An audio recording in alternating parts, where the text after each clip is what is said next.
This team, they are winners of 2 AFC Champions League titles, 4 Saudi Pro League titles, 3 Saudi Cups, and 3 Saudi Super Cups. And right now, they are reportedly targeting a move for one of the world's biggest stars this summer, Cristiano Ronaldo. He hinted at a departure from Al-Nassr. Yeah, that's their rival.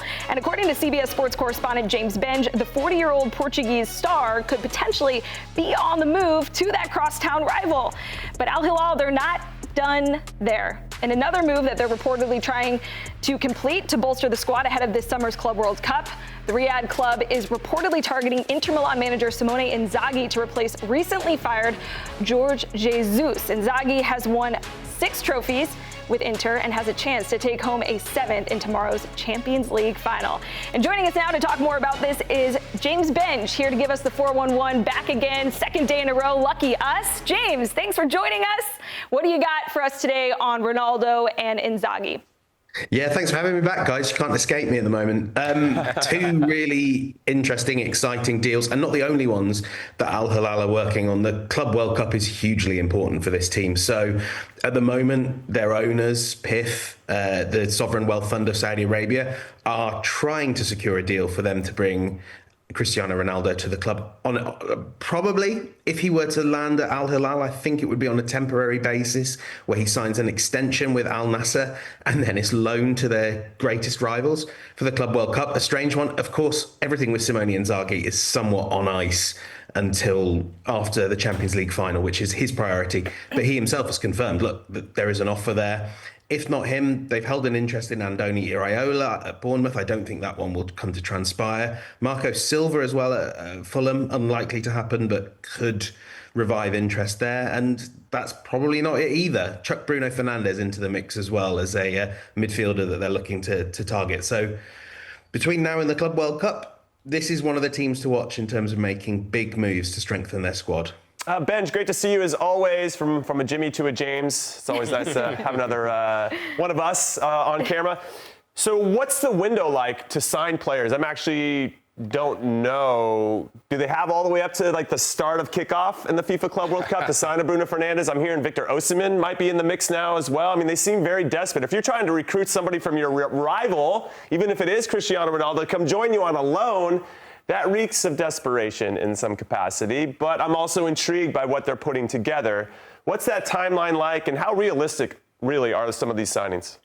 Yeah, it's a narrow window. It opens on June the 1st, so Sunday. That's when we'll see Real Madrid making their signings as well, and then closes just a few days before the Club World Cup. Obviously a FIFA-implemented window to really make sure they could get as many stars as possible to the tournament. Players like Ronaldo.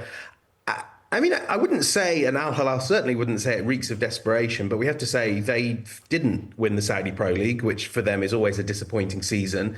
So they have all long been looking to really strengthen. And I think it's also fair to say it's really important for their owners that Al-Hilal make a big impact on the Club World Cup stage. This was the same, was it 18 months, 2 years ago, when Al-Ittihad were competing in the competition and PIF went all guns blazing to sign Mo Salah. That didn't work out, and that's always the challenge with trying to do these big money deals. So, Jimmy, you were right to mention Victor Osimhen. He is another that is very popular among the Al-Hilal recruitment team. Vinícius Júnior as well, a player that they've harboured interest in, but it seems to me that one might not happen. I mean, certainly not before the Club World Cup and not before they play Real Madrid in the opening game. This is all guns blazing, and I don't think it's necessarily that they don't think the squad has enough. I think it's about giving this team everything that they can get so that they can, I mean, really, the aspiration will be to get to the very final rounds to probably knock out a big European team and see what happens from there. JB, we got to talk about Cristiano Ronaldo, as always. When this move came up, it really piqued my interest. When I heard you were going to be on, I was even happier. But given that Al-Hilal plays Real Madrid in the first match of the Club World Cup, what do you think this club has learned from the soap opera of Neymar when it comes to Cristiano Ronaldo? Because, I mean, Ronaldo played for Al-Hilal, he played for Real Madrid, and there's a bit of history there, no? Yeah, and I mean, let's be honest, the Saudi Pro League and the top teams, they love the history, they love the stars, but what they want is stars that are available and that are going to be on the pitch. So it's really smart and worth mentioning Neymar. I think that deal is viewed as pretty much a disaster by Al-Hilal and PIF because they couldn't get the guy on the pitch. And after that initial injury he suffered, I think maybe there was a sense from within Saudi Arabia that he didn't feel as motivated as other players might to get back to performing at the highest level. And that's always the challenge, I think, when when you've kind of made the move for money, isn't it? When you're still getting the money, do you train as hard to get back to full fitness? Ronaldo almost has been the complete opposite. He plays so often. He loves playing. He's got that 1,000 goal record on his eyes. And though, I think he was taken aback and initially was quite sceptical about the prospect of joining Al-Hilal. My understanding is this has really been led and pushed by ownership, and it'll be an option that's on the table for him. I think it's also fair to say that there could be other teams that emerge, whether that is a team from Egypt, a team from Brazil, a team from Morocco maybe, that can match his salary. I don't know how he would feel about playing against Real Madrid. I suspect, from what we know of Cristiano Ronaldo, that might pique his interest, mightn't it? The chance to come up against his former team on day one of the Club World Cup. Time now for our Geico Get More. And look, Al-Hilal, they're targeting some other players to bolster their squad, James. But this is a team that's got the second best odds to make it out of the group. So when you look at their current squad, how do they get more out of the guys that they already have to make a deep run in the Club World Cup? Yeah, really, just keep doing what they were doing in the Pro League. It wasn't necessarily a disastrous season as a whole. It just had one bad run. And the nature of this league with 4 super teams in it and some other teams that are maybe not of that level is you can drop a few points and it'll really cost you. So there are stars right across the pitch. Ruben Neves has been excellent. Milinkovic-Savic weighs in with goals and assists.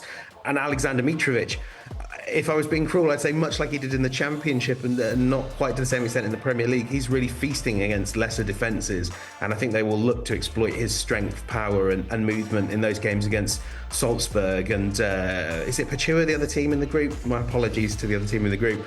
Another one to look out for as well that's not on that list but has played really well, their top scorer in the Pro League this season, the young Brazilian striker Marcos Leonardo. And he does speak to this future vision that Saudi Arabia has for its investment, kind of like Chelsea, really, where they want to sign the best young players in the world. They don't want to keep signing the Neymars and the Ronaldos. Well, they do a bit, but they'd like to supplement them with bright young stars like Marcos Leonardo. So he's one to keep an eye out for as well. All right, James, given the names that we saw, the notable players on their roster and the names that they're being linked to, which do you think is actually the best fit for Al-Hilal to actually have success at the FIFA Club World Cup? Cristiano Ronaldo obviously can provide some star power and he'll step up and score the odd penalty from time to time, but is Bruno Fernandes maybe a better fit for him to be kind of the connective tissue to all these other stars?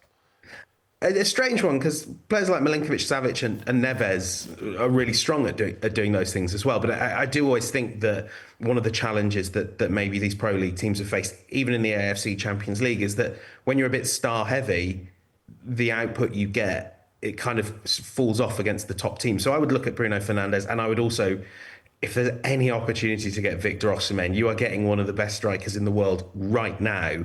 Not, like Cristiano Ronaldo was one of the best strikers in the world 2 or 3 years ago.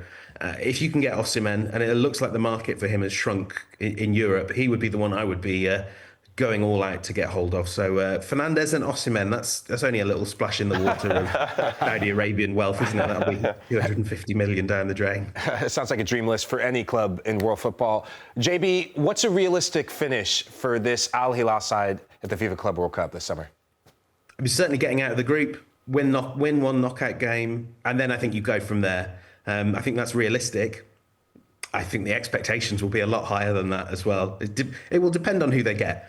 But, I wouldn't be surprised, and I don't know this, but I wouldn't be surprised if Al-Hilal are really aiming to at least get to the final, and then you see what happens in 90 minutes. But expectations will be sky high, I think it's fair to say.